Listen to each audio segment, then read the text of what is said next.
Good morning, my dear students. Today I teach exercise 1B मनोरे S mastermind classes द्वारा संचालित ये class है। इससे पहले की वीडियो आप लोग देख चुके होंगे जिसमें 1A के बारे में सभी क्वेश्चंस को समझाया गया था। अब हम आपको 1B के बारे में क्वेश्चन समझाएंगे और इससे रिलेटेड एक थ्योरम है, प्रमेय है, इसके बारे में भी हम आपको बताएंगे। जैसा कि प्रमेय आप देख रहे हैं, P एक अभाज्य संख्या है। यदि P a स्क्वायर को विभाजित करता है तो P a को भी विभाजित करेगा, यानी जहां पर a एक धनात्मक पूर्णांक है। क्या है? देखिएगा यह क्या है? धनात्मक पूर्णांक है। इसके बारे में समझेंगे। जैसे हमने कहा कि P एक अभाज्य संख्या है और यदि P a स्क्वायर को विभाजित करता है, सपोज करो a स्क्वायर का मतलब है कि हमारे पास कोई नंबर है 6 का स्क्वायर और P एक अभाज्य संख्या है। P अभाज्य संख्या जो है वो 2 आप मान लें। क्या मान लें? 2। ये 2 से कट जाएगा, बिकॉज 6 का स्क्वायर क्या होता है? 36। 36 2 से कट जाएगा, 2 बन जा 2, 2 8 जा 16, 18 आ जाएगा। ऐसे ही अगर हम बात करें कि जब a का स्क्वायर कट रहा है, डिविजिबल हो रहा है, विभाजित हो रहा है, तो P a को भी विभाजित करेगा, यानी P का मतलब 2 जो है वो 6 को भी विभाजित करेगा। देखो 2/3 करेंगे और 6/2 करेंगे, 3 आ जाएगा, ये कट गया। यानी जिस नंबर से हम उसका स्क्वायर डिवाइड करते हैं, यदि वो डिविजिबल हो रहा है, विभाजित हो रहा है, तो उस नंबर से उस नंबर का स्क्वायर छोड़ दो, यानी उस किसी का स्क्वायर हो रहा है विभाजित, तो वह नंबर भी विभाजित होगा उस किससे? अभाज्य संख्या से, प्राइम नंबर से। ठीक है बेटा। जैसा कि आप देख रहे हैं कि इसी थ्योरम का अगले सवालों में यूज करेंगे हम। आप लोग ध्यान से सुने, बहुत ही बढ़िया क्वेश्चंस हैं, बहुत अच्छे क्वेश्चंस हैं, ध्यान से सुने। देखिए हमारा क्वेश्चन पहला क्या कह रहा है, एक्सरसाइज 1B का फर्स्ट क्वेश्चन। सिद्ध कीजिए कि 3√3 एक परिमेय संख्या नहीं है। ये मीन्स ये अपरिमेय है, ये सिद्ध करना है कि अपरिमेय है। तो बेटा हम क्या करते हैं, इसको परिमेय मान लें। क्या कर लें? मान लें। माना क्या करेंगे? माना 3√3 एक परिमेय संख्या है। परिमेय संख्या है। आप सभी जानते हैं जब ये परिमेय है, परिमेय के बारे में आपको बताया था हमने, P/Q हम मानते हैं परिमेय संख्या की डेफिनेशन जो होती है, इसको 3√3 के बराबर कर दिया। P क्या है? जहां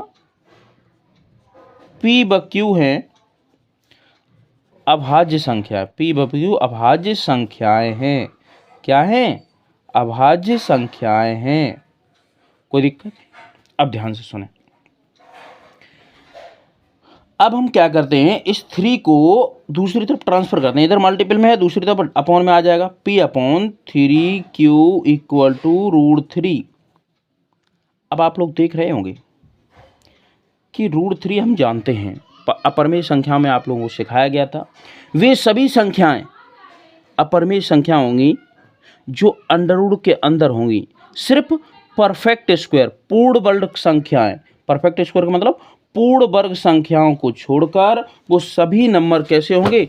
अपरिमेय होंगे। जैसे देखो अपरिमेय के बारे में थोड़ा हम बात करते हैं।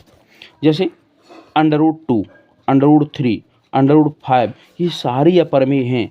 √1 क्यों नहीं है? क्योंकि ये पूर्ण वर्ग संख्या है, इसका वर्गमूल लेंगे तो हम क्या आ जाएगा? 1। √4 क्यों नहीं है? क्योंकि इसका वर्गमूल लेंगे 2। ये परिमेय हैं। कैसी है? परिमेय। लेकिन ये सारी अपरिमेय, √6 अपरिमेय, √7 अपरिमेय, √8 अपरिमेय, √9 नहीं होगी, क्योंकि √9 का मतलब होता है क्या? 3। इसलिए √10 ये भी अपरिमेय होगी। तो ये सारी संख्याएं कैसी होंगी? अपरिमेय। यानी अंडर के अंदर आने वाली सभी संख्याएं अपरिमेय होंगी, केवल पूर्ण वर्ग संख्याओं को छोड़कर। अब देखिए बेटा, अब हम क्या करेंगे, हमें ये दिया गया है, लिखेंगे चूंकि P/Q पूर्णांक हैं, P/Q पूर्णांक हैं। जब ये दोनों पूर्णांक हैं तो बेटा ध्यान से सुनो, क्या होगा? P/Q पूर्णांक हैं, इसलिए P/3Q एक परिमेय संख्या होगी। कैसी होगी? परिमेय संख्या होगी। एक बात आप जानते हैं, चूंकि हम जानते हैं, क्या जानते हैं? सुनिएगा जनाब, √3 एक अपरिमेय संख्या है। कैसी संख्या है? अपरिमेय संख्या है। अब बताओ, ये परिमेय है, ये अपरिमेय है, ऐसा कभी हो सकता है कि परिमेय और अपरिमेय बराबर हो जाए? ऐसा कभी हो सकता है? नहीं हो सकता है। इसलिए हम लिखेंगे, इसलिए क्या लिखेंगे? ऐसा कभी नहीं हो सकता है कि परिमेय और अपरिमेय बराबर हो जाए। तो ये क्या था? परिमेय था, तो हम लिख देंगे परिमेय संख्या बराबर नहीं होगी किसके? अपरिमेय संख्या।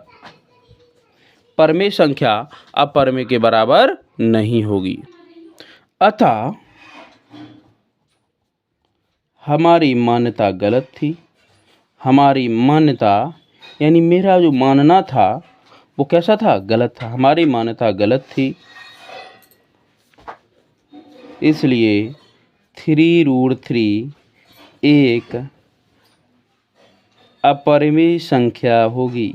हमने माना क्या था? परिमेय माना था इसको, तो हमने परिमेय माना और हमारा मानना जो था वो गलत हो गया। इसलिए 3√3 एक अपरिमेय संख्या है या होगी, लिख दो, अपरिमेय संख्या है। यही हमारा यहाँ पे प्रूव हो गया। कोई डाउट? बहुत सिंपल मेथड है, इसी को आप बेहतर तरीके से समझिए, आप इसको बहुत अच्छे से कर पाएंगे। ओके, ध्यान समझें। अब इसी के बाद हम नेक्स्ट क्वेश्चन की बात करेंगे, वो ध्यान से सुनिएगा। दूसरा क्वेश्चन आप लोग देख सकते हैं। देखिए, आपकी मनोहर जो बुक है इसमें एक्सरसाइज 1B दूसरा क्वेश्चन है, सिद्ध कीजिए कि 3√3 एक अपरिमेय संख्या है। तो देखिए बेटा, सॉरी, ये पहला था, सिद्ध कीजिए कि √5 एक अपरिमेय संख्या, ये सिद्ध करना है। देखो, अपरिमेय संख्या है, ये थोड़ा क्वेश्चन बड़ा हो जाता है। इसके दो मेथड होते हैं। हम आपको पहले छोटा मेथड बताएंगे, फिर बड़ा भी बताएंगे। या आप बड़ा समझना चाहें, बड़ा भी समझ सकते हैं। देखिए, दोनों मेथड हम आपको आइडेंटिफाई करा देंगे। इसी क्वेश्चन को पहले हम बड़े मेथड से करा रहे हैं। देखिए आप लोग, बड़ा मेथड है, वो ध्यान से सुने, ये जरूरी है। यहाँ पे देखो, यही क्वेश्चन है, सिद्ध कीजिए √5 एक अपरिमेय संख्या है। क्या करेंगे हम? लिखेंगे माना √5 एक परिमेय संख्या है। परिमेय संख्या है, ये परिमेय संख्या है। तो हम क्या करेंगे? इसलिए P/Q बराबर क्या हो जाएगा? √5। जहाँ पर क्या है? P और Q पूर्णांक हैं। जहाँ P व Q पूर्णांक हैं। क्या है? पूर्णांक हैं। तथा P व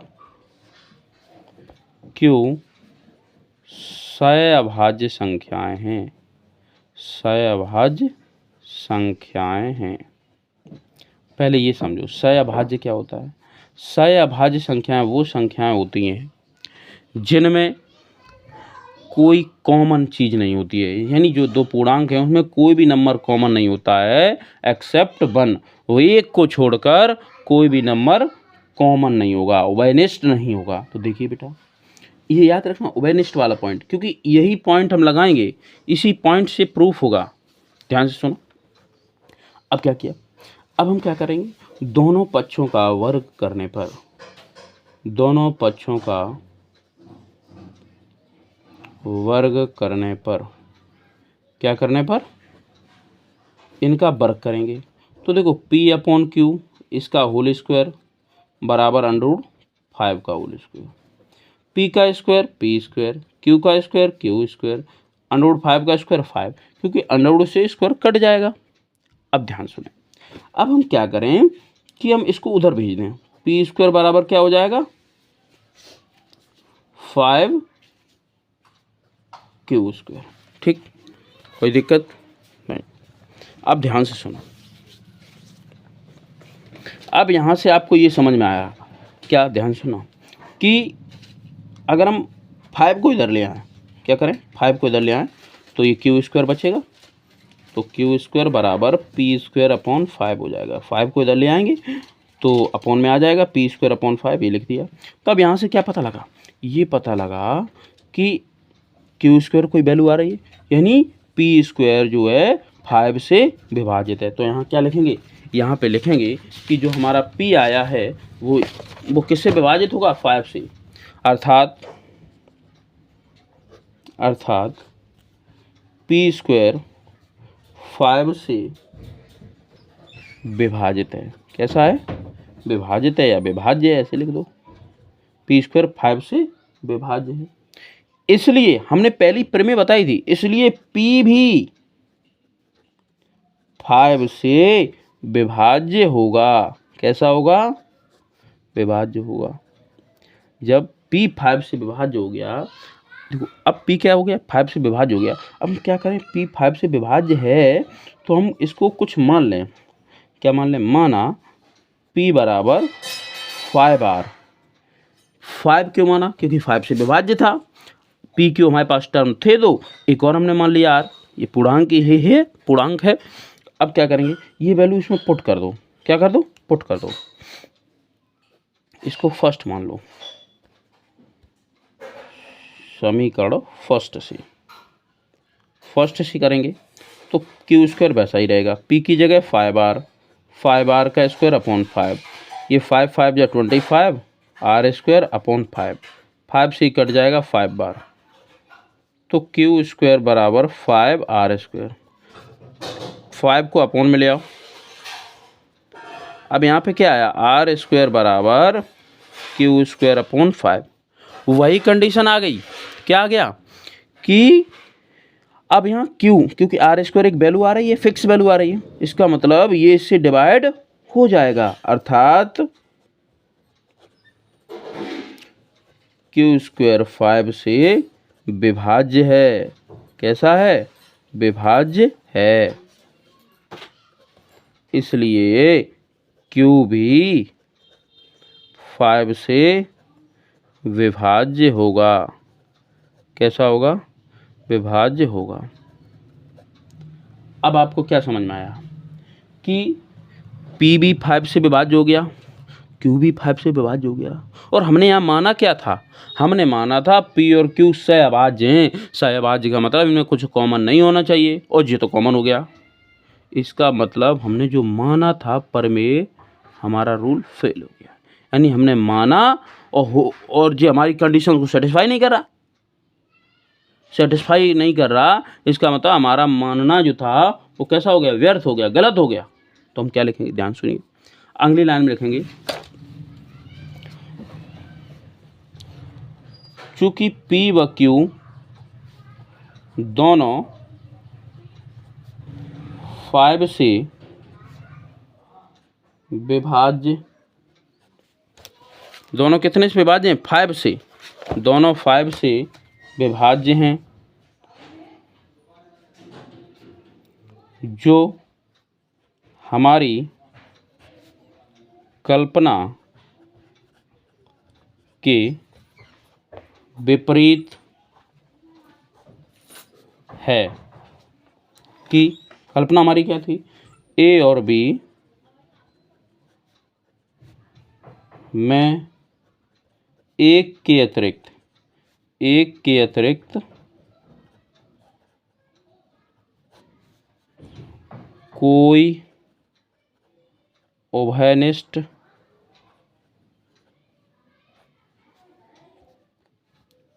गुणनखंड नहीं है। इसलिए √5 एक अपरिमेय संख्या है।